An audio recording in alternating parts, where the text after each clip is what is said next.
Hello everyone, hope you all are doing well. So today we are going to do the next question of our agriculture optional answer writing practice series. जो हमारी agriculture optional answer writing practice series है उसके next question को आज हम लोग करने वाले हैं. And today's question is what do you understand by passport data of genetic resources. Passport data of genetic resources write its importance in germplasm collection and conservation. तो पासपोर्ट डाटा क्या होता है जेनेटिक रिसोर्सेज का और उसका क्या importance है in germ plant collection and conservation. So this question was asked in 2023 IUPAC examinations. Indian forest service के एग्रीकल्चर ऑप्शनल की पेपर थे उसमें ये क्वेश्चन पूछा जा चुका है. So it becomes important for us. और generally when you go to passport data तो इसके बारे में आई डोंट थिंक ज्यादा क्वेश्चंस पूछी गई है. So sometimes it can act as a tricky question for student. थोड़ी सी एक एस्पिरेंट को ट्रिकी क्वेश्चन ये लगी होगी पर it was not that difficult. अगर आप ध्यान से देखो तो अगर आप थोड़ा सा दिमाग लगाओ तो समझ सकते हो कि पासपोर्ट से कि व्हाट पासपोर्ट इज. ठीक है, तो जनरली उससे आप इसको क्रैक कर सकते हो कि पासपोर्ट जनरली का एक बेसिक इन्फॉर्मेशन होता है और कुछ नहीं होता है. For humans passport is basic information of humans कि आप क्या हो, आपकी डेट ऑफ बर्थ क्या है, आपकी आइडेंटिटी क्या है, आपकी नेशनलिटी क्या है. दैट इज सिंपली ह्यूमंस के पासपोर्ट में रहती है. उसी तरह जेनेटिक रिसोर्सेज में क्या होगा, हो सकता है जिस प्लांट का जेनेटिक रिसोर्सेज हम कलेक्ट कर रहे होंगे उसका बेसिक इन्फॉर्मेशन होगा या बेसिक डिस्क्रिप्शन होगा. सो यहाँ से एक आप आइडिया लगा सकते हो. पर ओवरऑल अगर आपने इसे नहीं कभी पढ़ा हुआ है प्रीवियसली तो थोड़ा सा ट्रिकी रहते हैं ऐसे questions. So let's see how we approach this answer. कैसे हम लोग इस आंसर को अप्रोच कर सकते हैं. So what is passport data of genetic resources? क्या होता है passport of data of genetic resources? It is generally a basic description of a session. Basic description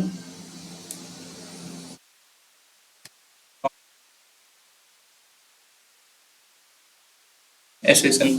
जो भी हम लोग एसेशन करते हैं उसका बेसिक डिस्क्रिप्शन होता है. Accession that is acquire. जो भी प्लांट्स जेनेटिक रिसोर्सेज एक्वायर हो रही हैं उनका इसमें एक बेसिक ये होता है. मान के चलो कि कोई हमने एक प्लांट को एक्वायर किया या कोई प्लांट को कलेक्ट किया तो उसका बेसिक इन्फॉर्मेशन जो हम लोग लिखते हैं कि ये कहाँ पे कलेक्ट हुआ, इसकी क्या कैरेक्टरिस्टिक्स हैं, इसका जो भी है मैं दिखा दूंगा उसका एक pro forma.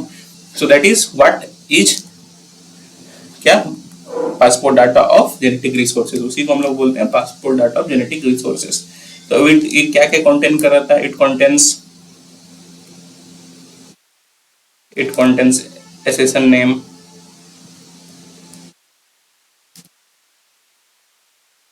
genus name, country of origin,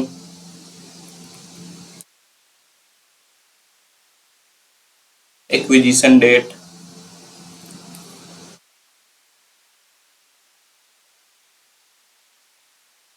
institute जहां से वो कलेक्ट हुआ, जहां से मतलब उस जेनेटिक रिसोर्सेज को कलेक्ट किया गया, जहां से एक्वायर किया गया. ठीक है, तो यही सारी कॉमन चीजें हैं जो यहाँ पे आपको passport data of genetic resources में मिलेंगी. ठीक है, तो जो कॉमन इन्फॉर्मेशन है जीनस नेम कहाँ किस कंट्री से वो जर्मप्लाज्म जेनेटिक रिसोर्सेज है, किस इंस्टीट्यूट ने उस जेनेटिक रिसोर्स को कंजर्व किया हुआ है, कलेक्ट किया हुआ है. So this is what basic information उसमें रहती है. चलिए परफॉर्मा भी आपको दिखा देते हैं.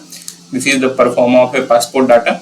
ठीक है, जैसे देखो सीरियल नंबर, नेशनल आइडेंटिटी, किस कंट्री से उसको कलेक्ट किया गया, collecting institute, I hope it is visible, collecting institute that is किस इंस्टीट्यूट से कलेक्ट किया गया, कलेक्टर नंबर का जो कलेक्ट हुआ है उसका कुछ नंबर असाइन किया गया तो वो क्या है, डोनर इंस्टीट्यूट कहाँ से उसे डोनेट किया गया अगर डोनेट किया गया है तो. ठीक है, डोनर अदर आइडेंटिटी, कुछ identity, crop name, common name, crop name जैसे मान के चलो आपका कुछ भी है, प्राइस की कुछ है या फिर पी का कुछ है तो जैसे मान के चलो पाइजन सेटिवम, तो उसका कॉमन नेम क्या हो गया P. Taxonomic code, pedigree, source, biological status हुआ क्या है, country of origin, location, latitude, longitude, altitude. So these are the common things जो एक पासपोर्ट डाटा में होता है. जैसे ह्यूमंस के पासपोर्ट डाटा में बेसिक इन्फॉर्मेशन ऑफ ह्यूमंस रहता है, जेनेटिक रिसोर्सेज के पासपोर्ट डाटा में जो भी क्रॉप का जेनेटिक रिसोर्सेज हम लोग कलेक्ट कर रहे हैं उसके बारे में रहता है. ठीक है, सो आई होप यहाँ से आपको आइडिया लग गया होगा कि क्या होता है passport data of genetic information. अब देखते हैं इंपॉर्टेंस कैसे. क्वेश्चन के सेकंड पार्ट में आप देखोगे तो इसका इंपॉर्टेंस भी पूछा जा रहा है. तो लेट्स अप्रोच दैट आंसर कि इंपॉर्टेंस इसका क्या क्या हो सकता है। तो importance, so it helps to backup conservation of rapidly disappearing genetic resources। Backup conservation, जैसे कंजर्वेशन एफर्ट्स तो हमारा हो रहे हैं, ठीक है, उसको बैकअप करने में हेल्प करता है, दैट इज उसको हेल्प आउट करता है किसी भी चीज में, क्योंकि जिसमें बेसिक इन्फॉर्मेशन आपको एक मिल जाती है, जो भी हमारा कंजर्वेशन एफर्ट्स है उसको ये इनहेंस करता है, उसको हेल्पफुल करता है, उसको उसमें और वो हेल्प करता है। सेकेंडली रैपिड आइडेंटिफिकेशन में हेल्प करता है। कभी कभी क्या होता है कि अभी कोई मान के चलो क्रॉप है, ठीक है, कोई क्रॉप के जेनेटिक रिसोर्सेस हैं, तो अगर आप उसके जेनेटिक रिसोर्सेस को आइडेंटिफाई करने जाओगे तो टेक टाइम, लेकिन अगर उसकी एक इंफॉर्मेशन, एक बेसिक इन्फॉर्मेशन आपके सामने एक छोटी सी पेज में लिख के आपको दे दिया जाता है तो जल्दी आइडेंटिफाई कर पाओगे ना, ये बेसिक इन्फॉर्मेशन है, तो सपोज ये उस क्रॉप का, ये पी का है, ये राइस का है, ये इसका है, तो आइडेंटिफिकेशन जो उसको रैपिडली हेल्प करता है। It help in rapid identification, helps in excessive duplication of efforts while showing where the gaps are। देखो इसका मतलब क्या हुआ कि मान के चलो यहाँ पे कुछ एक, मान के चलो ये कोई एक एरिया ए है, यहाँ पे ये प्लांट के जेनेटिक रिसोर्सेज को कलेक्ट कर लिया गया है, कंजर्व कर लिया गया है, शायद बी है कहीं एरिया, तो बी में भी वही प्लांट के जेनेटिक रिसोर्स को कंजर्व किया जा रहा है, सी में भी वही किया जा रहा है, उसी को कलेक्ट किया जा रहा है, तो उसमें अगर एफर्ट्स का डुप्लीकेशन हो रहा है कि ए भी सेम काम कर रहा है, बी भी सेम काम कर रहा है, सी भी सेम काम कर रहा है, विदाउट नोइंग कि ए ने ये किया है कि नहीं। अगर एक पासपोर्ट डाटा बन जाता है, मान के चलो एक इंस्टीट्यूट का पासपोर्ट डाटा यहाँ पे इस कुछ ग्रुप इतने पासपोर्ट डाटा बने हैं, 15 क्रॉप्स के पासपोर्ट डाटा बना के ग्रुप इंस्टीट्यूट बी को भेज देता है, तो उससे उसको पता चल जाएगा कि ये सारे पासपोर्ट डाटा, ये सारी चीजें कलेक्ट हो चुके हैं, तो उस पर वो एफर्ट्स नहीं लगाएगा, वो न्यू थिंग्स पे जाएगा, वो देख लेगा ऐसे ये मुझे मिल रहा है पासपोर्ट डाटा से, ही विल मैच कि अदर इंस्टीट्यूट ए ने ये तो नहीं कर लिया, सी ने तो ये नहीं कर लिया है। अगर उसको लगेगा कि ये चीज हो चुका है पहले, तो उस पर ज्यादा एफर्ट नहीं लगाएगा, ठीक है। तो एक्सेसिव डुप्लीकेशन ऑफ एफर्ट को ये कम करेगा। वहां तक कि गैप्स हो करेगा, मान के चलो गैप्स के बारे में पता चलेगा, मान के चलो ये पासपोर्ट डाटा भेजा हुआ है इंस्टीट्यूट ए ने, उसमें दिख रहा है कि ये सारी चीज में गैप्स है, मतलब मान के चलो क्रॉप का कोई एक आइडेंटिफिकेशन में गैप है, ठीक है, वहां पे वो ठीक से मेंशन नहीं है, तो क्या उसको पता चल जाएगा। तो इंस्टीट्यूट बी क्या करेगा, इंस्टेड ऑफ गिविंग एफर्ट जो कि पहले से कंफर्म है, उस चीज पे एफर्ट डालेगा जहां पर कि उसको थोड़ा डाउट लग रहा है कि यहाँ पे कुछ गैप रह गया, यहाँ पे ठीक से आइडेंटिफाई नहीं कर पा रहे हैं, तो उस चीज पे वो काम कर देगा। इससे क्या हो रहा है कि जो भी गैप्स है उस भी शो कर लाएंगे पासपोर्ट डाटा में कि यहाँ पे भाई मैं ये नहीं कर पा रहा हूँ, तो उसको उसने ब्लैंक छोड़ा हुआ था, उस चीज पे फोकस करो, तो एक्सेसिव डुप्लीकेशन ऑफ एफर्ट्स भी नहीं होगा और जो भी गैप्स है वो भी हमें दिख जाएंगे।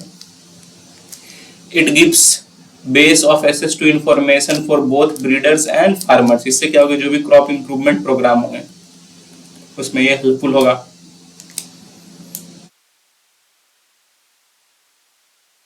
क्रॉप इंप्रूवमेंट प्रोग्राम में ये हेल्पफुल होगा, ठीक है। अब क्या है, मान के चलो कोई एक क्रॉप एक्सटिंक्ट हो गई है, अब उसको इंप्रूव करने के लिए आपके पास कोई आइडिया नहीं, लेकिन फिर भी क्या है कि पासपोर्ट डाटा है जेनेटिक इन्फॉर्मेशन का, तो आप उस क्रॉप का देख सकते हो, ये प्रीवियसली भी प्रेजेंट थी और इससे ये रिजल्ट थे, ये अच्छी क्रॉप थी, तो हम लोग इंप्रूव करके वैसी ही कोई क्रॉप बनाएंगे जो कि हेल्पफुल होती है। यहाँ पे क्या होगा, कंजर्वेशन भी हो रहा है प्लस क्रॉप इंप्रूवमेंट में भी हेल्प कर रहा है, ठीक है। तो इसमें यहाँ पे हेल्पफुल है। क्रॉस बॉर्डर कोलैबोरेशंस इन कंजर्वेशन, अब क्या हो रहा है कि डिफरेंट कंट्रीज में कंजर्वेशन के एफर्ट चल रहा है, तो यहाँ की पासपोर्ट डाटा इस कंट्री में जा रही है, यहाँ की पासपोर्ट डाटा इस कंट्री में जा रही है, सबकी पासपोर्ट डाटा जो भी है जो उन्होंने कलेक्ट किया वो हर एक कंट्री में जा रही है, तो उससे क्या हो रहा है कि कंजर्वेशन में हेल्प मिल रहा है, ठीक है। और यहाँ की जो क्रॉस बॉर्डर इन्फॉर्मेशन शेयरिंग है वो सारी चीजें हो रही है, तो it will all enhance our conservation. Research and development में हेल्प करेगा, जो भी हमारे रिसर्चर्स हैं, जो भी हम लीडर्स हैं, जो भी काम कर रहे हैं इसमें रिसर्च इंस्टीट्यूशंस में, जो भी कंजर्वेशन को लेकर काम करेगी वहां पर भी ये काफी हेल्प करेगी। So these are some of the common importance of passport data. इसमें अगर आपको लग रहा है कि कुछ और मेंशन करना चाहिए तो you can mention and let us know by commenting. आप कमेंट करके बताओ कि इसमें आप क्या क्या मेंशन और ऐड कर रहे हो, ठीक है, ताकि हमें पता चले कि जो भी पॉइंट्स आप एक्स्ट्रा ऐड कर रहे हो that you are going in good direction or not. तो आई होप ज्यादा कोई डिफिकल्ट चीज थी नहीं, बट यही था कि इसमें अंडरस्टैंडिंग, क्योंकि इसके बारे में ज्यादा लोगों ने कभी सकता है पढ़ा ना होगा तो उनको थोड़ी ट्रिकी लगी होगी, पर स्टिल ये आंसरेबल था, ठीक है। अगर आप पासपोर्ट डाटा से थोड़ा सा दिमाग लगाते हैं तो इसको आंसर कर सकते हैं। सो that is all for today. Please do like, please do share and please do subscribe. It takes a lot of hard work to make such videos for you on regular basis. अगर आप like करते हो, share करते हो, subscribe करते हो तो काफी मोटिवेशन मिलता है हमें कि हम और भी ऐसे वीडियोज आप सबके लिए रेगुलरली बना पाए। So that is all for today. Have a nice day. Thank you.